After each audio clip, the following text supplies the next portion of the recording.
자, 이번 시간은 이제 한국 교육사 중 이제 조선시대.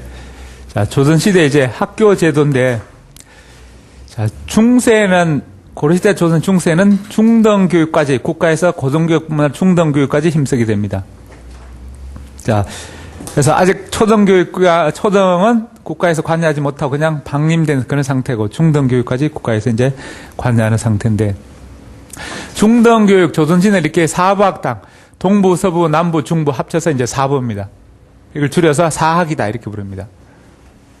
자, 이게 학당은 이제 부속학교, 성균관의 부속, 지금 말하면 서울대 부속 중고등학교, 그런 해당하는 이제 부속학교입니다. 그래서 중등교육기관이고, 여기서 주 중심 교재는 수학입니다, 수학. 아까 중등교육기관의 주 내용, 수학, 가래 이런 것인데, 그중 중심은 수학입니다. 기숙사, 성균관도 기숙사지만, 이 사부학당도 기숙사 있습니다. 대부분 이제 서울에 있으니까 기숙사 와서 많이 배웁니다.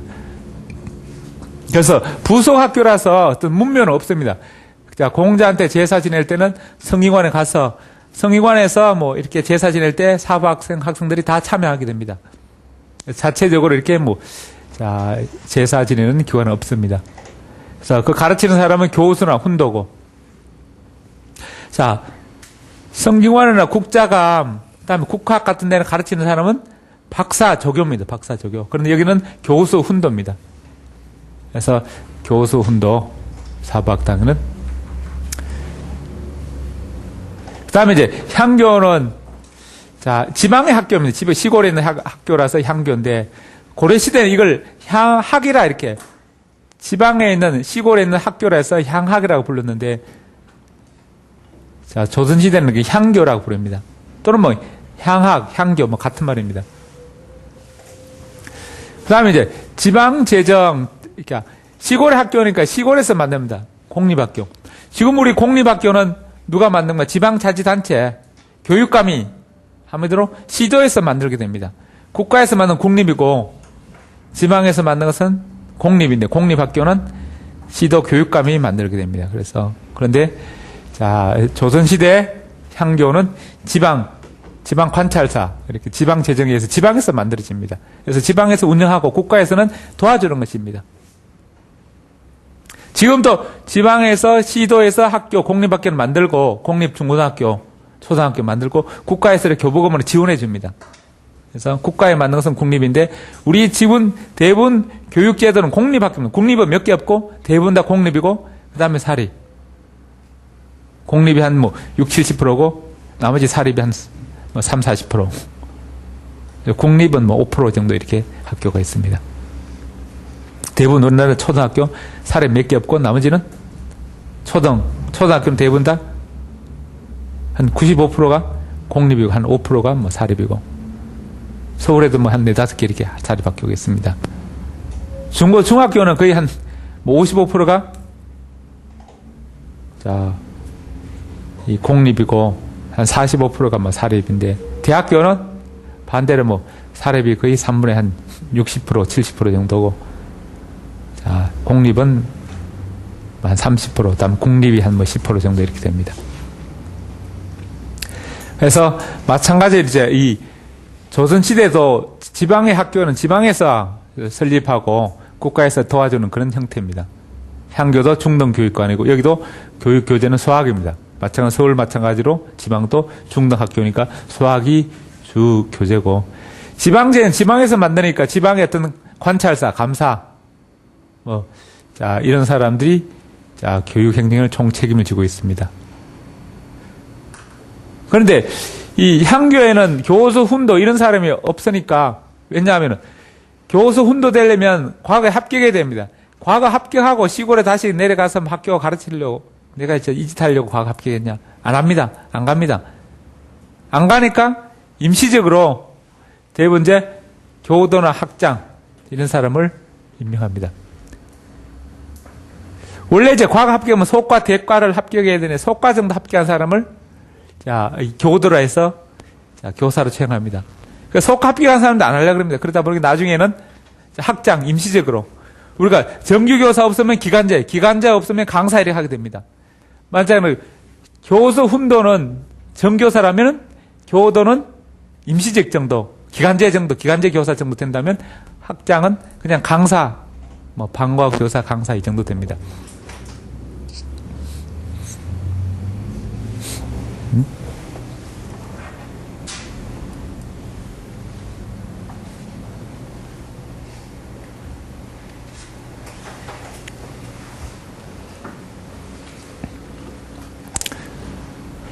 그 다음에 이제 관학에는 이 잡과가 있습니다.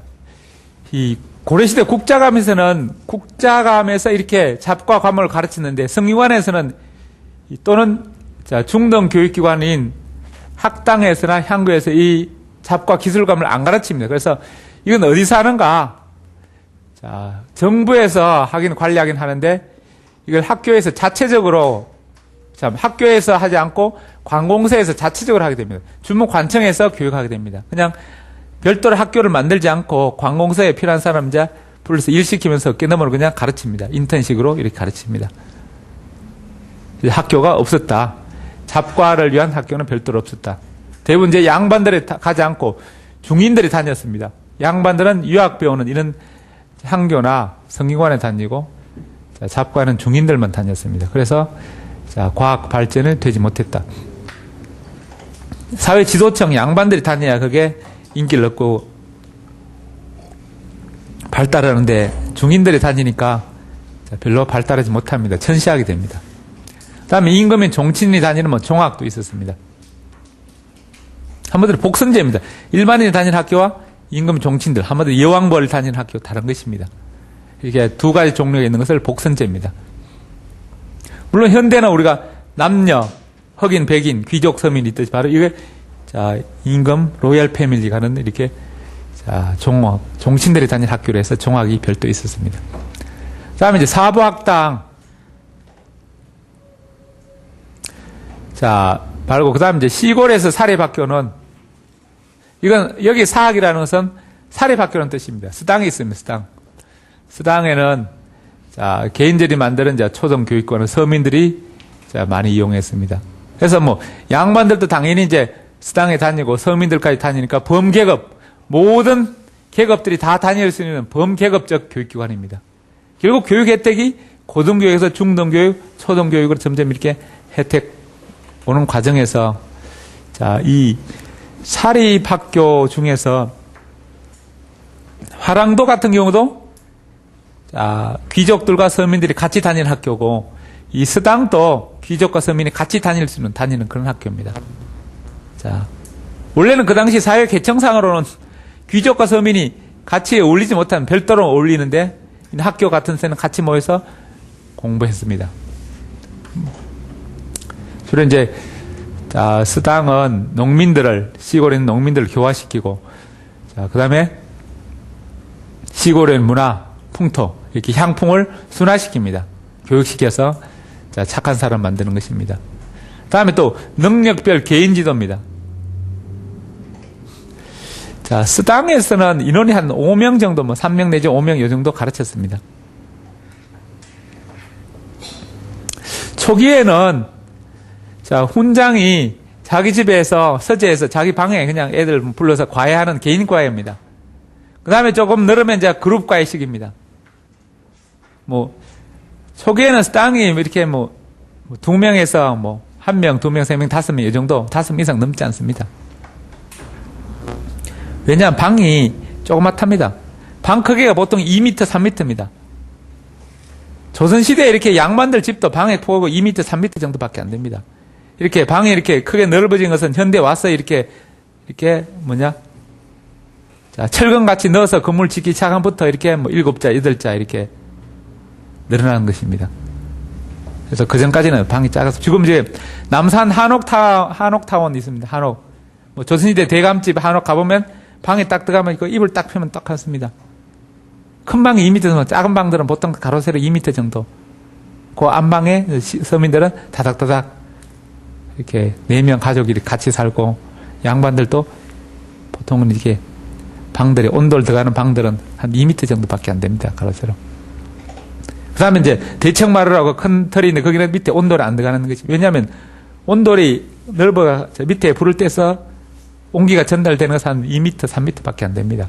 그 넓은 것은 넓은 공간을 그냥 대청으로 온도로 없이 그냥 거실 형식이고, 방은 대부분 2, 3m입니다. 그래서 서민들이 자기 방에 이제, 또는 선비들도 자기 방에 2-3명 모아놓고 이렇게 배웠습니다.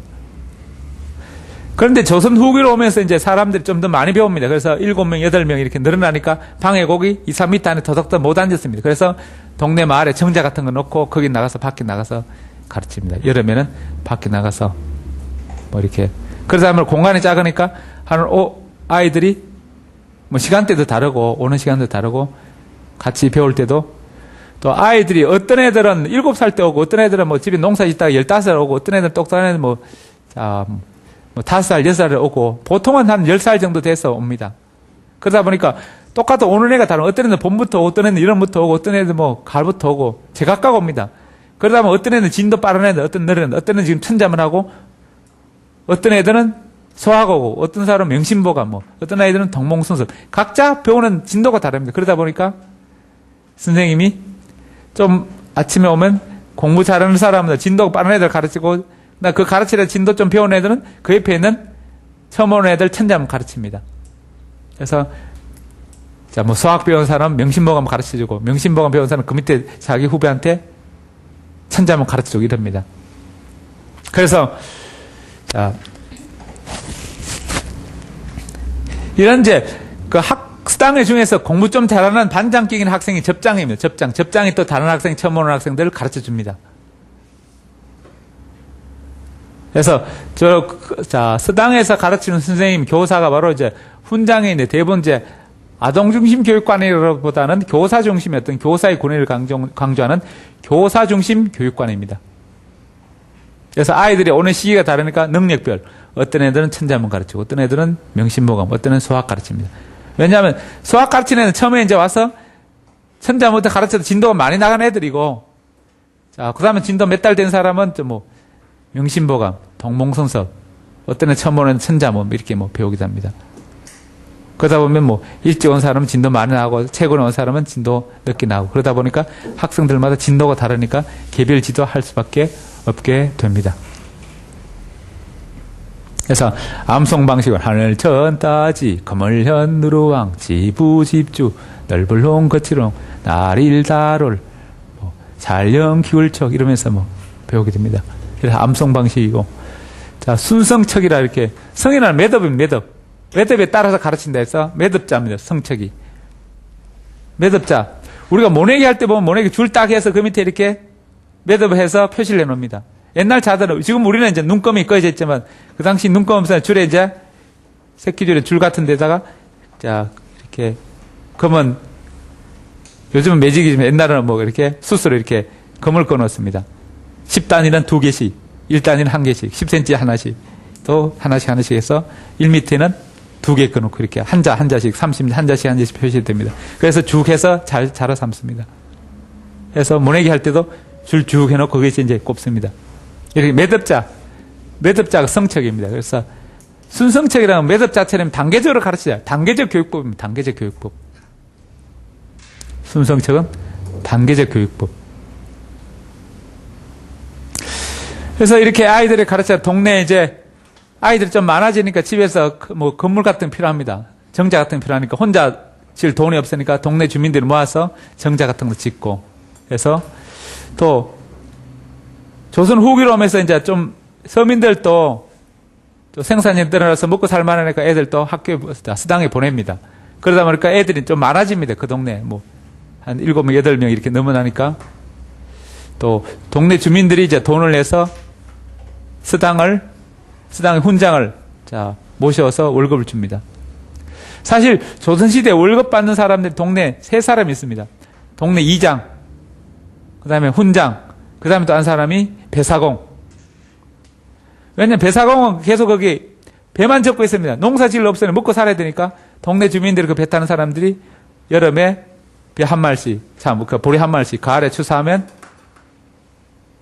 보리 한 마리씩 이렇게 집주마다 내서 거기 이장 하나씩 주고, 그 다음에 훈장 하나 주고.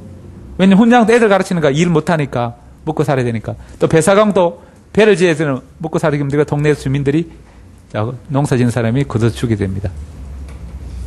그래서 자, 동네에서 사람들이 모아서 이렇게 정자 같은 건물도 짓고, 자, 선생님들을 초빙해서 훈장으로 모십니다. 이런 것들을 동네 공동수당이다, 또는 촌, 마을의 조합수당이다, 이렇게 이야기합니다. 그래서 동네 주민들이 이렇게 사람을 모아서 한번 개 모듯이 모아서 선생님을 모아서 불러와서 자, 가르칩니다. 우리 애들 우리 동네 와서 좀 가르쳐 주세요. 아니면 김 선생님이 또 우리 학교, 우리 동네 애들 훈장에 대해서 좀 가르쳐 주세요. 맡아주세요. 이런 식으로 해서 가르칩니다. 처음에는 이건 개인 과외실처럼 선생님이 애들 몇 명 불러서, 아니면 또, 자, 애들이 선생님 집 찾아서 개인 과외 배우던 식으로, 이제 이쪽 가서는 그룹 과외식으로 좀 늘어납니다.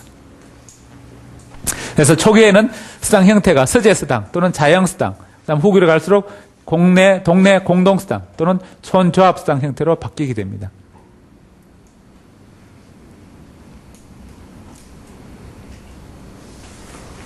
그 다음에 이제 서원은 중등교육이고 사립학교입니다.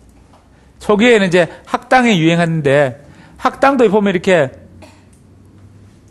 처음에 국가에서 이렇게 교도 훈도해서 보냈는데 사람들이 잘 안 가니까 교도도 하고, 교도도 없으니까 학장 임시직으로 그냥 동네 속과도 합격 못하는 사람 아무나 그냥 글 좀 읽어서 와서 가르칩니다. 그러다 보니까 선생님들 실력이 없으면 그런 아이들이 안 갑니다. 안 가고, 이 서원은 이 과거에 합격해서 관직에 지내다가 은퇴해서 시골 내려서 할 일 없이 이렇게 돈벌이용으로 아니면 그냥 애들을 가르칩니다. 그러다 보니까 그 사람들은 실력 있지만 은퇴한 할아버지들이 있으니까 그거 가서 배우게 됩니다. 그래서 자, 그게 또 서원이 만들어집니다. 서원은 은퇴한 학자나 유명한 사람들이 가르치는 것입니다. 고려시대에 은퇴한 사람들 가르치는 12공도고 조선시대는 서원입니다. 그 다음 문도라는 것은 아까 12공도는 뭡니까? 공을 지내는 사람, 유명한 관직에 올랐던 사람 은퇴해서 가르치는 것이고, 그런데 고려가 망하니까 한꺼번에 고려 관직에 있다는 공까지 못 가르다 중간에 한꺼번에 다 몰라갑니다. 다 쫓겨납니다. 그러다 보니까 대거로 지방에 가서 할 일 없으니까 애들을 가르칩니다. 그것이 조선 초기의 문도입니다. 그냥 관직에 높은 자리까지 공까지는 못 올라갔더라도 그냥 조금 낮은 관직에 했다가 은퇴하고 가르치는 문도고. 그 다음에 조선 정기에 오면서 관학파들이 정권을 잡으니까 그에 마음에 안 드는 살인파들이 지방에서 관직이 못하고 애들 또 가르칩니다. 이런 사람 정사입니다. 정사 가르치다가 또 죽어버립니다. 죽어버리면 그 배우던 사람이 또 계속 모여서 배우던 것이 서원입니다. 서원.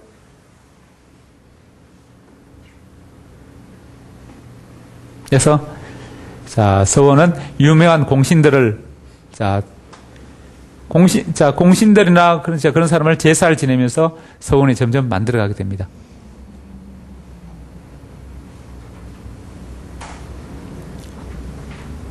그래서 유명한 공신을 표방하면서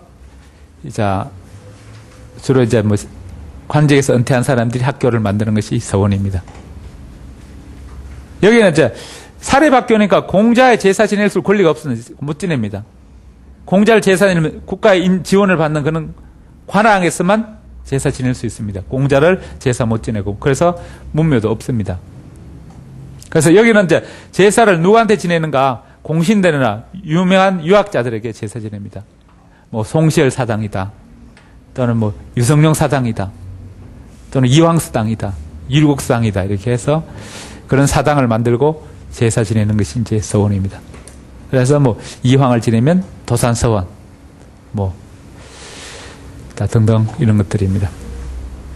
거기서 내가 가르치는 강당이 있고, 제사 지내는 사당, 사후, 다른 말로 우란 지부, 집주입니다. 그래서 집이나 제사 지내는 건물, 제사 지내는 건물, 이렇게 다른 말로 사후, 사당 이렇게 부릅니다. 성현에서 제사 지내면서 성현들에게 어떤 법도나 그 사람의 법통을 배우게 됩니다. 그 다음에 동서양제, 이것도 성균관처럼 지방의 서원에도 동서양제 이렇게 양쪽에 건물이 있습니다. 방에 앉아서 독서하고 사물의 이치를 고민하고 깨우치는 궁리합니다. 다음에 또 시골은 그 정자가 있습니다. 시골. 서울은 그 정자가 있어서 여기서 자, 여유롭게 자, 우유. 자, 유란 논류자입니다. 우아하게 여유롭게 놀면서 함령. 이거 엎조릴 영자입니다. 시를 엎조리는 것입니다. 정자에 앉아서 시를 짓고 이제 뭐 우아하게 쉬는 것입니다. 그래서 정자가 있고 동서양제가 있고 강당이 있고 사당이 있고 이 건물 구조로 보면 아까 이렇게 성경화랑 똑같습니다.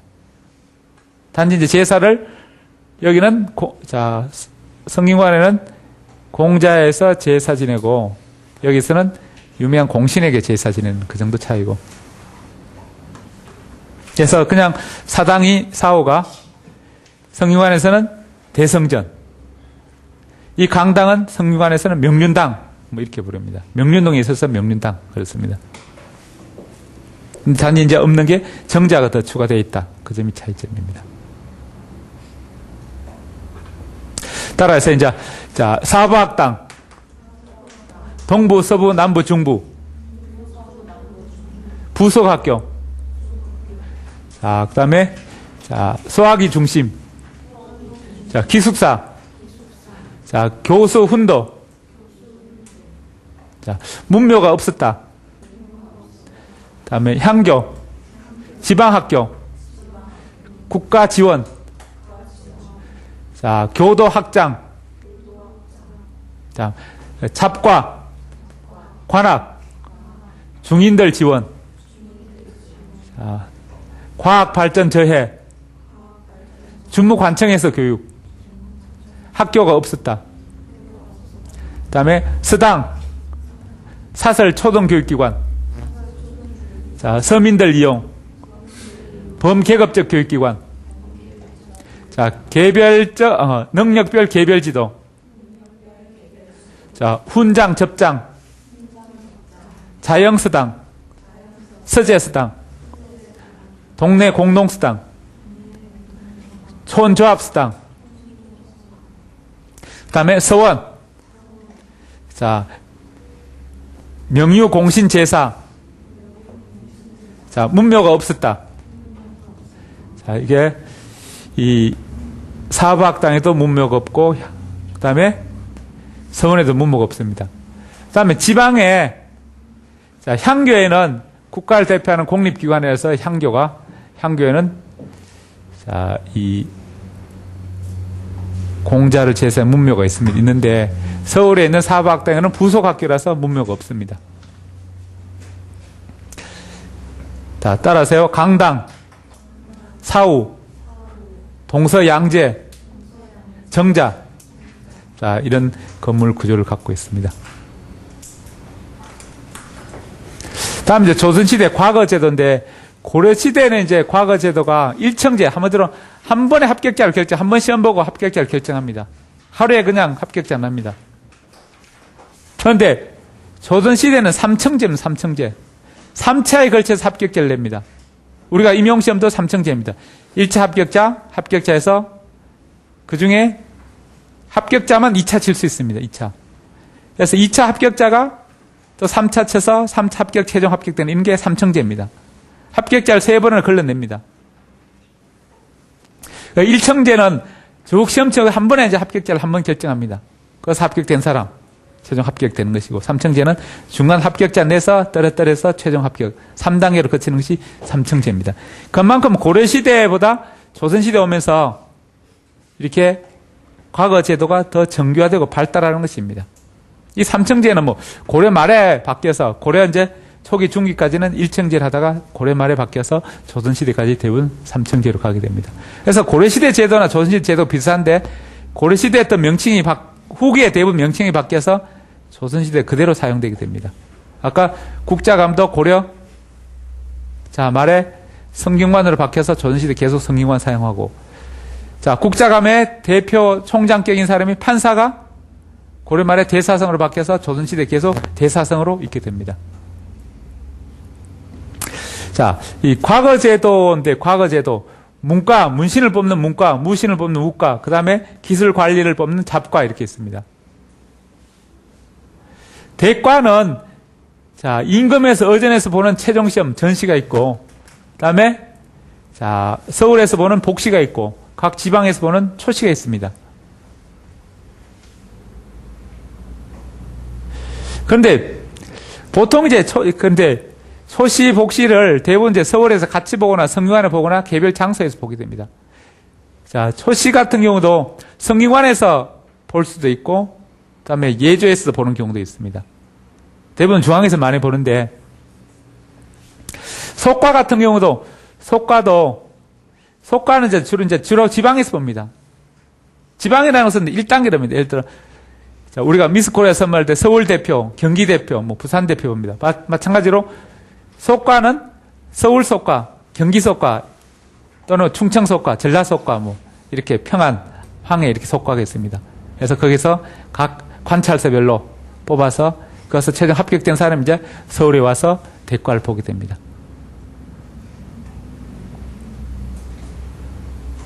그래서 주로 이제 속과는 지방시험, 대과는 중앙시험이다. 이렇게 보면 됩니다.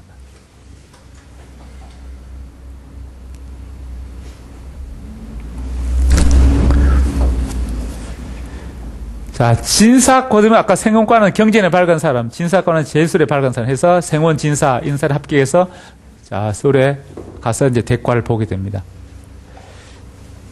자, 지방에서 보는 시험도 초시, 복시가 있습니다. 초시, 복시. 보통 그 당시 과거는 실력 있는 사람은 그의 당의 1차, 2차, 초시, 복시 막 바로 되는데 대부분은 원래 이제 초시만 열심히 공부합니다. 그래서 합격해서 그 다음에는 복시만 열심히 해서 보통 자, 그 전에는 초시 합격하고 그 다음에 복시 합격하고 이런 게 일반적 관례입니다. 특별히 뭐 똑똑한 사람들은 한꺼번에 되는 사람 가끔 있었는데 대부분은 자, 뭐 대부분 이제 전세 유명한 사람 보면 초시, 복시 자, 전에 초시되고 그 다음에 복시됩니다. 그래서 뭐 가끔 같은 해 동시에 봄에 초시되고 가을에 뭐 복시되는 경우 있지만 한꺼번에 뭐 초시, 복시 한꺼번에 되는 사람들 좀 드뭅니다. 다음에 이제 다 초시, 복시 각각 시험에도 이렇게 초장, 중장, 종장이 있습니다. 초장은 1교시, 중장은 2교시, 종장은 3교시입니다. 그래서 이렇게 3장제, 3교시제로 우리가 임용시험은 1교시는 뭡니까? 교육학, 2교시는 전공 이런 것이 그러면 초장, 중장 이런 것입니다. 그래서 초장에서 점수 나쁘면 중장에 채점을 잘 안 합니다. 옛날 임용고 씨도 경기에도 논술을 쳤는데 논술 채점 안 하고 있습니다. 치는 것은 1차 오전에 객관식 치고 교육학 객관식 치고 자, 뭐 이 전공 논술 시험 치고 자, 오후에 이렇게 자, 교양 논술을 치는데 채점 안 하고 쭉 갖고 있습니다. 치는 것은 하루에 다 치는데 1차 채점 발표 나면은 그 성적 보고 성적 좋은 사람 뽑아서 논술 채점합니다. 어차피 교육학 성적 나쁘면은 그럼 논 채점할 필요가 없기 때문에 그렇습니다. 그래서 그 당시에도 1차 시험에서 성적 나쁜 사람 2차에 채점 안 합니다. 어차피 1차 자, 배수가 앞에서 예를 들어 임용시험도 마찬가지로 1차 시험에서 석차가 꼴찌 이렇게 뒤에 있는 사람은 2차에서 뒤집을 가능성이 별로 없습니다. 그래서 1차 우수한 사람, 그 사람 중에서 2차 이제 뭐, 자, 채점할 가치가 있는 것이에요. 지금은 원래 1차 합격자 결정하고 2차 결정하니까 이렇게 3층제니까 뭐 합격자를 최종해야 되지만 그 당시에는 이제 초장, 중장, 종장 다 해서 초시 합격자를 결정합니다. 그런데 초장 보고서 실력이 형편없다 그러면 중량 2교시 답안지 채점도 안 하고 3교시 채점도 안 합니다. 그래서 나온 것이 초장 끝발, 개 끝발이 이렇게 뭐 이야기하고 일단 초장 끝발을 줘야 된다. 이 초장이면 초장 시험이 초장에 점수 잘 나와야 그 다음에 두 번째 종장 시험지 3교시 종장 시험지를 채점합니다. 보통 왜냐하면 뭐 번잡하니까 다 채점하면 어차피 성적 나쁜 거 구태 읽어보고 채점할 필요 없는 괜찮은 사람들만 초장 잘 쓴 사람이 그 다음에 또 그중에 종장에서 골라내고 또 종장 잘 친 사람 뭐 이렇게 또 합격자를 내니까 초장, 종장, 종장 이렇게 채점이 갑니다. 그래서 1교시 답안지, 2교시 답안지, 3교시 답안지. 그런데 1교시를 뭘 칠까요? 관계. 1교시 자기가 중에 잘하는 거 치면 자기 점수 잘 나오게 됩니다. 첫 끝발을 잡으면 그 다음에 잘 기분이 좋고. 만약에 교육학 잘 치면 잘 쳐야 그 다음에 2교시 전공 잘 칠 수 있습니다. 2교시 교육학 개겼다, 망쳤다 그러면 2교시 전공 칠 힘이 안 납니다. 실력을 잘 발휘 못 합니다. 그래서 임용시험장 가면 어떻게 하냐? 1교시 딱 끝나고 나서, 야, 만점이다! 그러고 이제 화장실 갑니다. 그러면 한 교시를 보통 30명 치는데, 거기서 한 명이 합격밖에 안 나옵니다. 20대 1 정도니까. 아, 그러면 저놈은 만점이다. 그럼 나는 막 틀렸는데, 기가 팍 죽습니다, 그냥.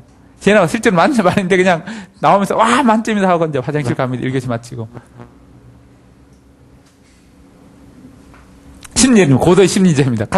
같은 교실에 보는 사람, 같은 지역에 지원하고 같은 경쟁자들입니다. 같이 경쟁이니까 시험 딱 치고 나서, 아, 합격이다 그러면, 딴 사람이 다 기가 죽습니다. 2교시에요. 아, 쟤 벌써 만점이 나하고 점수 차이 몇 점 있냐? 나는 벌써 이렇게 많이 틀렸는데, 기가 팍 죽고 2교시에 전공을 잘 못 치게 됩니다. 뭐 그런 심리전도 있는데. 그래서 1교시 잘 쳐야 2교시 됩니다. 1교시 망치면 2교시 볼 엄두가 안 납니다. 물론 뭐 대부분 다 합격하는 시험에 몰라도 임용고시처럼 경쟁이 높은 시험에는 1교시 망치겠다 생각하면 2교시 합격할 가능성이 별로 없으니까 힘이 안 납니다. 어쨌든 그래서 뭐 초장, 중장, 종장이 1교시, 2교시, 3교시다. 그래서 초장을 잘 쳐야 중장. 자, 채점할 수 중장 잘 쳐야 종장 채점합니다. 그래서 3장제, 한마디로 3교시제로 시험을 쳤습니다. 다음 무과는 고려시대는 없었습니다. 그 다음에 독서 산무과 신라시대 같은 것도 문신들만 봤습니다. 무과는 이렇게 속과가 없고 대과만 있습니다. 대과를 보는데 각 지방 관찰소 밑에서 이제 속과를 이렇게 보고서 그래서 합격자를 서울에 와서 대과를 보게 됩니다. 무과는 속과가 없고 그 다음에 잡과 같은 것도 잡과는 문과 무과는 고급 관리되니까 초시, 복시, 전시 이렇게 전시가 들어요. 전시 임금 앞에서 최종적으로 이제 자, 시험 치는 게 있는데, 잡과는 기술 관료니까, 자, 이렇게 전시가 없습니다. 그래서 잡과는 초시, 복시가 있고, 무과는 초시, 복시, 전시가 있고, 문과는 초시, 복시, 함치고 또 초시, 복시, 전시 이렇게. 이 문과는 5번을 시험체에 합격이 됩니다. 최종 관리가 됩니다. 여기는 무과는 초시, 복시, 전시 3번 합격해야 관리가 되고, 잡과는 초시, 복시 2번 합격해야 자, 이 관리가 됩니다. 이렇게 전시가 있는 것은 고급 관리, 문과, 무과 이렇게 고급 관리 시험만 전시가 있습니다.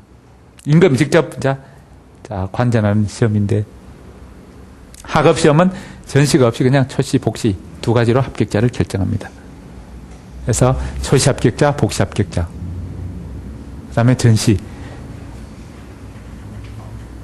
주로 이제 전시는 합격자를 결정하는 게 초시 합격, 복시 합격자 중에서 이제 석차만 이렇게 다시 재정진합니다. 임금이 보고서 석차를 1등, 2등, 3등, 4등 이렇게 석차를 다시 정합니다. 한마디로 2배수, 3배수가 아니고 전시에는 1배수만 뽑아서 들어갑니다.